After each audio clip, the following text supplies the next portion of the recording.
Right now, there is a thief living rent-free in your head, stealing your time, draining your energy, and burning down every bridge to success that you deserve to cross. It doesn't come from the outside. It's that never-ending hum, an infinite loop of the worst-case scenarios you've painted for yourself. You are being held captive in your own brain, overanalyzing every look from a colleague, dissecting every text from a partner, and fearing a future that doesn't even exist yet. The cold, hard truth is, you aren't thinking things through, you are committing mental suicide.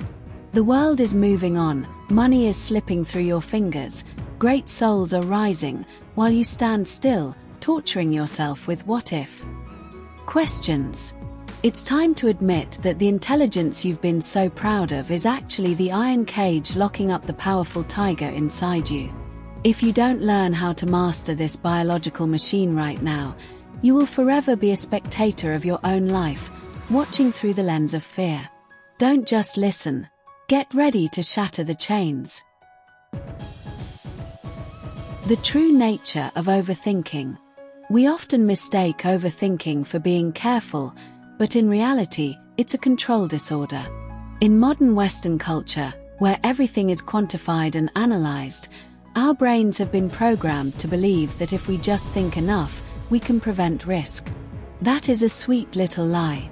Imagine your brain is like a web browser with 100 tabs open at once. Every tab is playing music and video, but not a single one is actually loading. You feel exhausted not because you're working hard, but because you are idling at redline. The ancient philosopher Seneca once said something profound: we suffer more in imagination than in reality.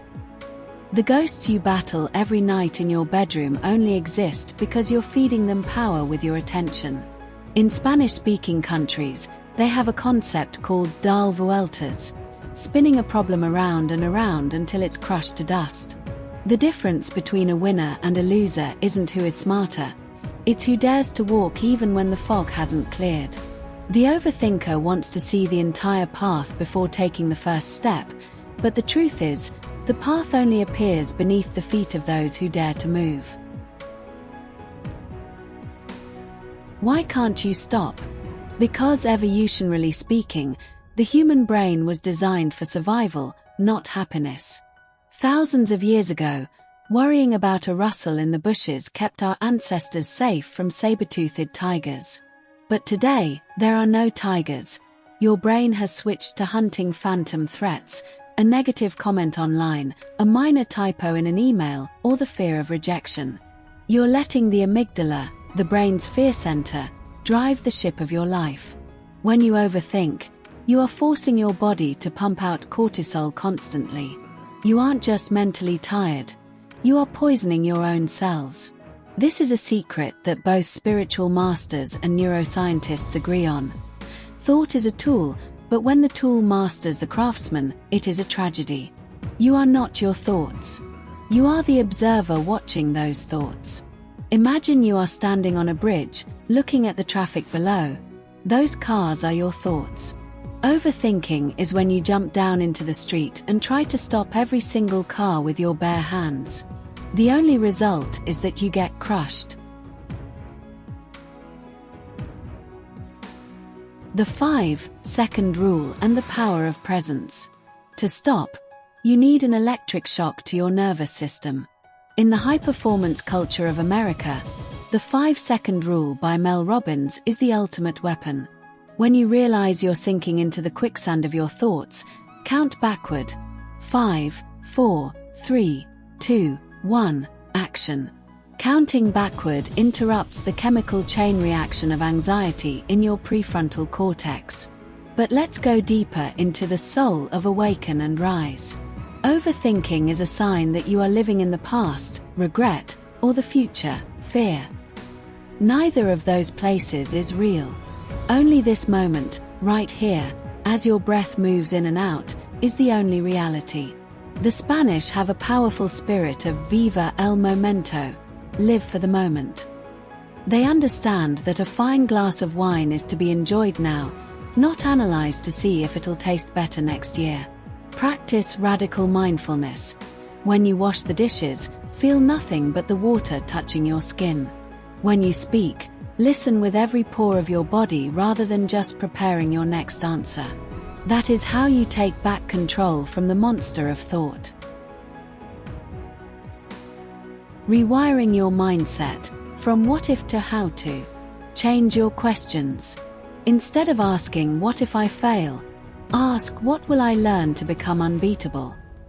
Overthinking often travels with perfectionism, a coward's disease in disguise. You're afraid to start because you're afraid the result won't be flawless. But remember, done is better than perfect. In the business world of Silicon Valley, they say, fail fast, fail often. The ones who rise the strongest are those who see mistakes as software updates for the brain. When you stop analyzing and start doing, the universe starts moving to support you. That is the law of attraction. You don't attract what you think. You attract what you are. If you are a mess of anxiety, you will only see more trouble.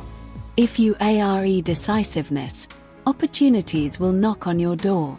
Don't try to negotiate peace in a psychological war. End the war by leaving the battlefield of useless thoughts. Awaken the power, the rise of the spiritual warrior. You were born to lead, not to be a slave to the echoes in your skull. What is our slogan? Awaken your power, rise now. That power doesn't lie in complex 10-year plans. It lies in daring to turn off autopilot and switching to active mode. Look at the greats like Steve Jobs or Marcus Aurelius.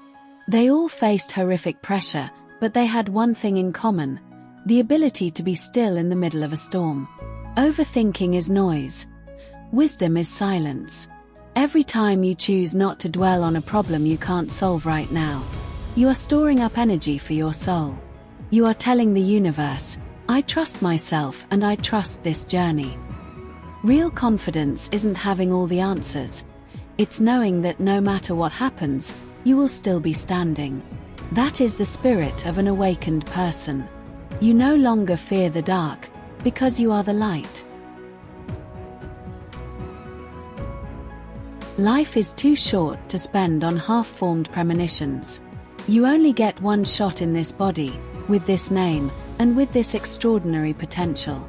Don't let your final regret be the things you never started just because you thought too much.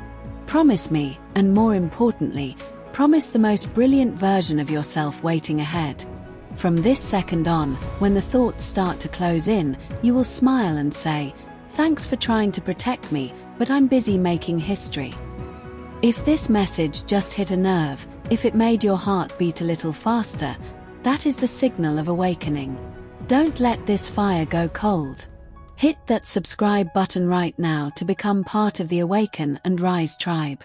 Leave a comment below with the words, I am the master of my mind, to claim your power before the universe. Share this video with a friend you know is imprisoned by their thoughts, because sometimes a timely wake-up call can save an entire life. Remember, awaken your power, rise now. The sun has risen, and so have you. I'll see you at the peak of freedom.